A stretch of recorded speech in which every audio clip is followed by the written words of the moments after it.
L'invité du jour est la star du coupé décalé, le phénomène de la Bénomania, j'ai nommé Serge Beno. Avant-garde, ce pape de la SAP innove en permanence. Ses looks vestimentaires, ses univers musicaux, ses pas de danse. Un petit moment en aparté avec lui, alors restez connectés, ne zappez pas. Moi je suis africain,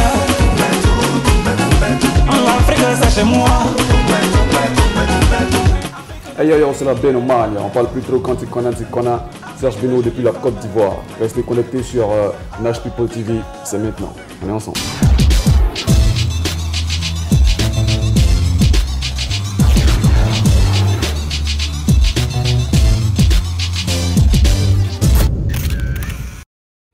Hello Serge, on dit quoi? Yo, ça va, tranquille et toi? Il a fait. Comment on dit ça? Si, c'est ça, il a fait. Une carrière internationale, le roi du coupé décalé en ce moment, très demandé dans le monde entier, super booké. Quel est le secret? C'est le travail et puis surtout le sérieux dans ce qu'on fait. Dieu merci, aujourd'hui, Serge Beno va demander un peu partout. Je pense que c'est parce qu'il y a eu du sérieux dans le travail et je pense que c'est le seul secret. Qu'est-ce que ça te fait de savoir également que tu influences quand même toute cette jeunesse dans ton style musical, dans tes pas de danse, dans tes fringues, parce que tu as trop la sable, la swag attitude. Mais moi tu me tues quoi. Non, déjà ça fait plaisir, ça fait plaisir. Et puis en même temps, c'est une responsabilité que d'être le modèle de certaines personnes. Donc à un moment, je me dis, je suis le modèle de certaines personnes, donc il faut vivre aussi en fonction de ça, tu vois, parce qu'aujourd'hui, un artiste, ça doit être l'image d'une communauté.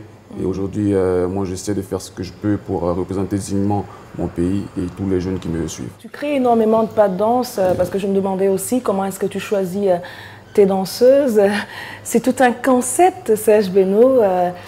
Ouais, c'est ça. Le coupé décalé, en fait, c'est basé sur le spectacle, tu vois. C'est vrai, on fait des chansons assez chaudes et tout, mais le plus important, c'est le spectacle, tu vois. Et voilà comment moi, je m'inspire. Je m'inspire du public. Et ensuite, avec mes chorégraphes, mes danseurs, tout ça, on essaie de créer toujours des trucs super bien pour que le public soit satisfait, tu vois. Donc, c'est un peu ça. Et toi-même, tu danses bien, hein, mon frère. Où est-ce que tu as merci, appris à danser? Merci.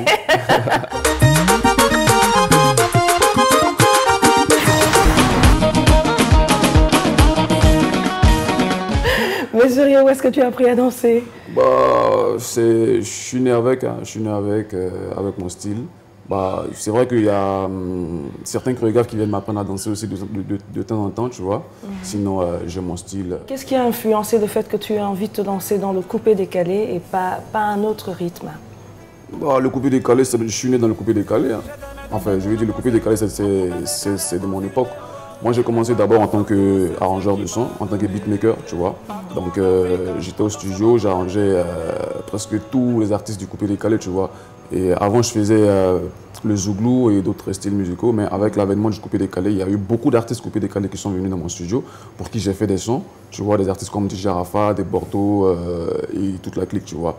Et donc, à partir de là, j'ai commencé comment on dit? À t'initier dans le coupé décalé? À m'initier dans le coupé décalé, étant donné que j'arrangeais beaucoup d'artistes coupé décalé. Donc, c'est une vibe qui est partie toute seule. Et quand j'ai décidé de chanter, je me suis dit, bah, faut que je fasse du coupé décalé. Tu vois. Et ça a été automatique, ça s'est imposé naturellement. Naturellement, voilà. Oui, voilà. Bah alors, mon public qui te regarde, tes fans qui te regardent, nous sommes un petit peu friands de cancan hein, dans cette émission ici. Donc voilà, je vais aller droit au but. J'ai lu comme ça un petit peu partout dans les magazines que voilà, Serge Beno était en couple avec Zota, ta danseuse. Dis-moi mon frère, dis-moi. Zota souffle. Non, je ne suis pas en couple avec Zota, c'est juste ma danseuse, comme tu l'as dit. Oui. Et voilà, ça il y a une belle complicité. Voilà, on s'entend tellement, on est tellement complices que les gens pensent qu'on sort ensemble, sinon rien du tout, c'est juste des relations professionnelles. Enfin, une relation professionnelle entre elle et moi, c'est tout. Ouais. Vous avez compris, non? Comme vous aimez le Congo, ça, là. Comment on dit ça chez vous, le cancan en ivoirien, c'est comment? Ça, on dit Akbasmandi. Comme vous aimez Akbasmandi, là. Akbasmandi, là. Et alors, quel est l'élu du cœur de Serge Beno? Si ce n'est pas Zota, bon, dis-nous aussi, papa, c'est qui? Bah, Serge Beno va se marier bientôt. Allez! Quand je vais me marier, vous allez savoir qui est l'élu de mon cœur. Mais pour l'instant, calmez-vous un peu d'abord. Hein? On parle plus trop, il faut te calmer. Hein? Peut-être que c'est toi, on ne sait jamais. Tout le monde peut s'habiller. Tout le monde peut bien s'habiller. Mais tout le monde ne peut pas s'habiller. Les vêtements, c'est comme une arme. Tu peux être bien armé, mais savoir tirer aussi, c'est important. Beno, quoi.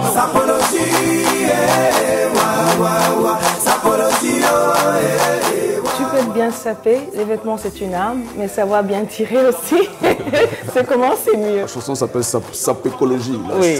la sapécologie. Donc je dis dans la chanson que, comme tu l'as dit tout à l'heure, savoir s'habiller c'est important. Tu vois, c'est comme s'habiller, c'est comme un soldat qui va en guerre. Tu peux avoir ton arme, mais si tu ne sais pas tirer, ça ne sert à rien d'aller en guerre. Bah. Voilà. Donc, pour dire qu'il y a des gens qui s'habillent, mais Ça va pas tirer. voilà, ça passe pas. Tu vois. Donc c'est ça en fait. Savoir tirer, c'est un art. Savoir s'habiller aussi, c'est un art. Dernièrement à Abidjan, lors d'un concert, tu as eu ton ex-danseuse Annick Choco qui a ému tout le monde, qui t'a ému presque aux larmes, qui t'a demandé pardon que tu lui as accordé. On a vu un Serge Beno qui était vraiment, c'était dans l'émotion, tu étais vraiment troublé. Mais bon, j'ai raté pas mal d'épisodes et donc du coup je me demandais qu'est-ce qui s'est passé. Bah, je pense que c'est quelque chose qui ne s'explique pas. On a tous vu ce que Annick Choco a fait. C'est une superbe danseuse qui a bossé avec moi pendant, je ne sais pas, 2 ou 3 ans. Malheureusement, on n'a pas pu continuer l'aventure ensemble. Elle a décidé d'entamer une carrière musicale. Mais le truc, c'est qu'on ne s'est pas séparés de la bonne manière, tu vois. Et le plus important, je pense qu'elle a reconnu son tort, elle a reconnu qu'elle a mal fait et tout. Donc, n'arrivant pas à me joindre, elle a décidé de me surprendre au concert. Et franchement, c'était... J'ai vu... C'était tellement émouvant, et Wow. franchement, ça m'a touché. Ça m'a touché. Au jour d'aujourd'hui, Annick Choco et moi, c'est tranquille, on s'appelle, on est redevenus de bons camarades. Bon, pas qu'on n'était pas... On n'était pas en froid, mais en tout cas, il y avait une certaine distance. À un moment, il y avait une certaine distance. Mais aujourd'hui, la fraternité est revenue. Et pour vous dire, elle est actuellement en studio avec moi. On est en train de préparer un super son pour elle. Et voilà. Génial, génial. Voilà. Mais comme les gens ne ferment pas toujours leur gueule, enfin, moi je suis là pour ça, hein, je pioche. Voilà, il y a aussi le confrère Didier Arafat, on t'a prêté énormément, enfin des relations assez troubles avec lui. Une fois vous êtes potes, une fois on ne voit pas ensemble, une fois on dit que c'est la guerre, il y a quoi, il se passe quoi là? Non, il ne se passe rien, Didier Arafat et moi. Vous savez, le showbiz est très compliqué. Les fans, le conseil que moi je peux donner aux fans, c'est de rester sur seulement la musique et les artistes. Focaliser sur l'artiste. Voilà, rester sur ce qu'on donne comme résultat dans le travail. Parce que les à côté, tout ça, c'est ce qu'on appelle la communication. Ce qu'on appelle faire du buzz ou quoi que ce soit, vous voyez. Et il ne faut pas forcément tenir compte de tout ça. Arafat et moi, je vous dis, il n'y a pas de palabre entre nous, il n'y a rien entre nous. Seulement qu'il a sa façon de communiquer, j'ai aussi ma façon de communiquer. Tu vois. Donc, voilà. Ça a le mérite d'être clair en tout cas. Et alors, qu'est-ce que tu nous prépares comme son actuellement? À chaque fois, tu nous sors un tube, un truc qui va révolutionner. Qu'est-ce que tu nous prépares dans ta marmite là? Bah, là, je suis en studio, je suis en train de préparer un nouveau tube qui va sortir certainement cet été. Et voilà. J'aime pas trop rentrer dans les détails parce que c'est des trucs un peu secrets, tu vois, c'est des trucs trop confidentiels. Mais déjà, le titre de la chanson, c'est Zoumenzou. Zoumenzou, vous voilà. avez compris? Retenez ça parce que ça va faire mal. Moi-même, je vais Zoumenzou. Et alors, ton inspiration, où est-ce que tu puisses? Enfin, parce que tes textes, en général, c'est quand même porteur de messages, c'est propre, on va dire. Il y a toujours quelque chose de fort derrière, de percutant. Est-ce que c'est en général les histoires de ta vie? Ouais, des histoires de ma vie, aussi des histoires de la vie de certaines personnes que je côtoie. Donc moi, je m'inspire un peu de tout, de mon quotidien. Là, on peut être en train de parler et puis quelque chose va me venir en tête par rapport à ce qu'on s'est dit, tu vois. Arrivé en studio, je m'inspire, je crée un truc, tu vois. Il faut que ça Donc, vienne. Ça vient, ce qu'on dit l'inspiration. Je ne sais pas d'où ça vient et ça vient tout seul. C'est instantané, c'est spontané. Quoi. Justement, c'est ça. Mais toi, tu as grimpé comme une fusée, comme ça, d'un coup. Quoi. Ben oui, parce que je dis il y a encore quelques années, bon, forcément, les artistes, ils débutent plusieurs années auparavant. Ouais. On n'entend pas trop parler, on entend parler, mais pas d'un coup. Beno. Je pense que tout est dans la préparation. Tout est dans la préparation. Je ne me suis pas levé du jour au lendemain pour dire ouais, je vais être artiste. Et voilà. En fait, les chansons que je prends un exemple, vous écoutez aujourd'hui Aucun Incroyant qu'on aime, qui marche fort, qui est sorti en 2014. Et je vous dis, c'est une chanson que j'ai enregistrée depuis 2012.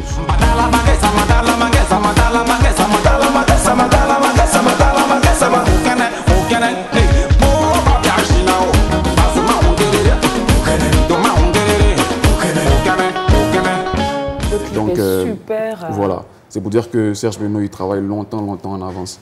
Et donc, cette ascension-là, ça c'est pas fait par hasard. C'est parce qu'avant de me lancer dans la musique, je me suis longtemps préparé. Vous voyez. Et aujourd'hui, le résultat, il est là.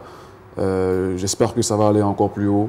Mais pour l'instant, on continue de travailler. Voilà. En tout cas, il faut que ça monte, ça ne s'arrête pas. Et alors, pour les jeunes artistes aujourd'hui, quels conseils? Enfin, évidemment, il faut beaucoup travailler. Mais est-ce que c'est un métier facile? Bah, comme tout métier, hein, c'est pas facile, c'est pas facile. En tout cas, le show business, il est très compliqué. Tu veux être artiste, c'est une chose. Tu veux rentrer dans le showbiz, c'est toute autre chose. Tu vois ce que je veux dire? Donc, et Beno, lui, il est où? Moi, je suis à cheval entre le show business et ma vie d'artiste. Voilà. Parce que je suis musicien à la base et je suis aussi au devant de la scène et tout. Donc, tu vois. Donc, faut d'abord se former, se forger, parce que dans le showbiz, comme je le disais, c'est toute autre chose. Dans ce métier-là, tu veux qu'on parle de toi, il faut être parmi les meilleurs. Voilà. Et pour être parmi les meilleurs, il faut avoir longtemps de travail en avance. Il y a une formule magique à ça? Non, il n'y a pas grand-chose. Il y a des gens qui travaillent, mais ça ne donne pas. Est-ce qu'ils travaillent mal? Est-ce que... Ouais, mais ils travaillent peut-être pour se faire plaisir. Ce que je disais, le showbiz, c'est différent. Tu peux avoir du talent, ok? Il n'y a pas de direction. Et voilà, s'il n'y a pas de direction, ça ne marche pas, tu vois? Ça dépend du style musical que tu fais, ça dépend du public que tu veux atteindre, ça dépend de la cible, tu vois? Et en fonction de ces cibles que tu travailles. Aujourd'hui, par exemple, moi je dis je fais du coupé-décalé. Coupé-décalé, à la base, c'est une musique de joie, c'est l'ambiance, c'est le show. Tu vois ce que je veux dire? Sinon, je peux venir chanter comme Whitney Houston, ou tu vois ce que je veux dire? Mais la cible, c'est la jeunesse, c'est le coupé-décalé. Donc, le plus important, c'est de le faire danser. S'il faut chanter macaroni, macaroni, tu vois, je suis prêt à le faire parce que je sais que c'est ce que le public aime.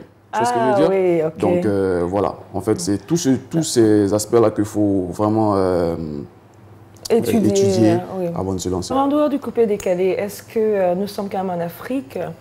Est-ce que Serge Beno, un jour, se verrait en train d'explorer d'autres rythmes africains? Makossa, Dombolo, ben, tu me diras. Ouais, ça ne gêne pas. Ça gêne pas de poser sur d'autres rythmes africains, mais seulement si je suis invité, tu vois. S'il y a un artiste camerounais ou nigérien ou peu importe qui m'invite sur son son, peu importe le style, moi, si ça me plaît, je pose, tu vois. Mais étant ivoirien, je pense que le mieux pour moi, c'est de défendre ce qui vient de mon pays. Et ce qui vient de mon pays, c'est le coupé-décalé. Qu'est-ce que tu penses en général de la musicalité africaine? Est-ce que la musique africaine est destinée qu'aux Africains ou c'est une musique qui est exportable? Ou alors il faut la métisser pour qu'elle soit exportable? Ouais, c'est pas que la musique africaine. Toute musique, pour qu'elle soit exportable, faut la métisser, tu comprends? Mais aujourd'hui, il y en a qui préfèrent rester dans rester puriste, tu vois, ça c'est leur choix.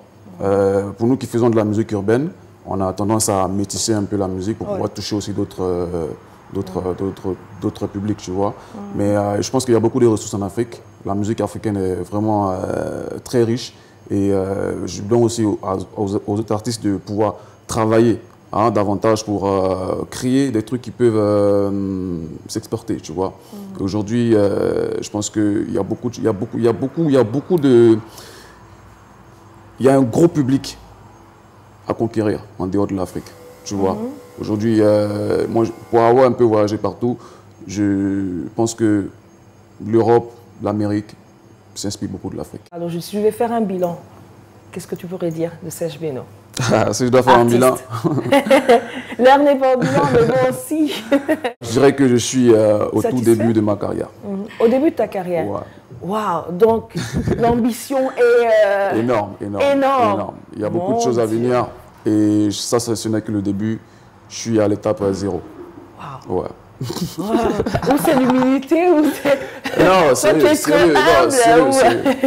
je suis à l'étape 0, Je suis à l'étape 0. Il y a beaucoup de choses qui arrivent. Inch'Allah, je pense que d'ici 5-10 ans, vous verrez le vrai Serge Beno.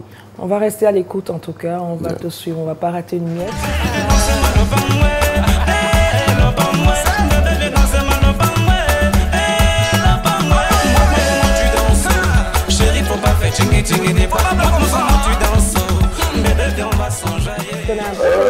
Ouais, je connais j'ai beaucoup d'amis camerounais. J'ai beaucoup tourné au Cameroun. Hein. Ah, j'ai fait, en 2012, ouais, c'était chaud. Avec Loco, je suis parti 8 fois en un an au Cameroun. Wow. Donc je connais beaucoup de coins au Cameroun. Et quel est ton rythme préféré en musique? Makossa, Bikutsi? Un peu de tout. Hein. Ouais, Makossa, Bikutsi, et puis un peu ce que fait les X-Malea et tout. X-Malea, ouais, oui, super, tout à fait. Super. Il y a aussi l'autre aussi qui est en train de révolutionner la musique camerounaise, comment il s'appelle, Numérica. Numérica, qui est très bon aussi, un artiste que j'aime beaucoup aussi. Et voilà. Ah, c'est cool de savoir que tu suis un petit peu ce qui se passe. Si. C'est vraiment chouette. Mais voilà, pour clôturer le truc, bon, je suis dans l'enjaillement. C'est trop bien d'être avec lui, quoi. Donc voilà, j'ai vu que tu avais une relation particulière avec ta maman. Tu aimes beaucoup ta maman. Tu publies plein de choses sur maman. Yeah. Un coucou à la maman de Beno. Tu as bien travaillé, maman. Est-ce que ta maman interfère dans ta carrière? Est-ce qu'elle te conseille? Est-ce que tu es le petit-fils à sa maman? Bon, si c'est une mère, c'est tout. Hein. Je ne peux pas qualifier ma maman parce qu'elle est tout pour moi, tu vois. Aujourd'hui, je parle beaucoup d'elle parce que je me dis, si elle n'avait pas été là, vous qui aimez Serge Beno, je pense que vous n'allez même pas connaître Serge Beno. Tu vois. Aujourd'hui, on dit, ouais, Beno, tu chantes trop bien, Beno, tu es bien, Beno, t'es trop beau, voilà, t'es trop swag. Mais le mérite revient à cette femme-là parce que c'est grâce à elle que je suis de ce monde, donc je lui dois tout. Est-ce que Serge Beno a quelque chose à dire à ses fans qui l'écoutent en ce moment et Manache People se faire adorer? Je voulais simplement dire merci à tous les fans de tout votre soutien. Aujourd'hui, grâce à vous, le coupé décalé est en train de prendre son envol. Le coupé décalé s'exporte et Dieu merci, aujourd'hui Serge Beno fait la fierté du coupé décalé et c'est grâce à vous. Merci infiniment à tous ceux qui me soutiennent et que Dieu vous bénisse. Merci beaucoup. Sur ce, on se rejoque. Ah non, on se rejoque. On se rejoque. Attends, je la refais. Sur ce, on se rejoque. J'ai un bon maître. On se rejoque. Ou bien affaire à suivre. Ou bien affaire à suivre. Ciao, maman. Hey yo, on parle plus trop, c'est la Benomania. Sexy Ningouyaï, quand tu parles, faut écouter. Tu aimes trop ça, on avance, on recule pas. Mon cher, la web TV qui fait mal actuellement là, on appelle ça Nash People TV. Tu connais pas ça là? Faut rester au village, c'est mieux. Abonnez-vous là-bas là. Hein? On parle plus trop. À Coupandas. C'est trop. J'ai compris parce que je sais ce qu'ils devaient dire, tu vois. Ils ont des expressions mais de malade quoi.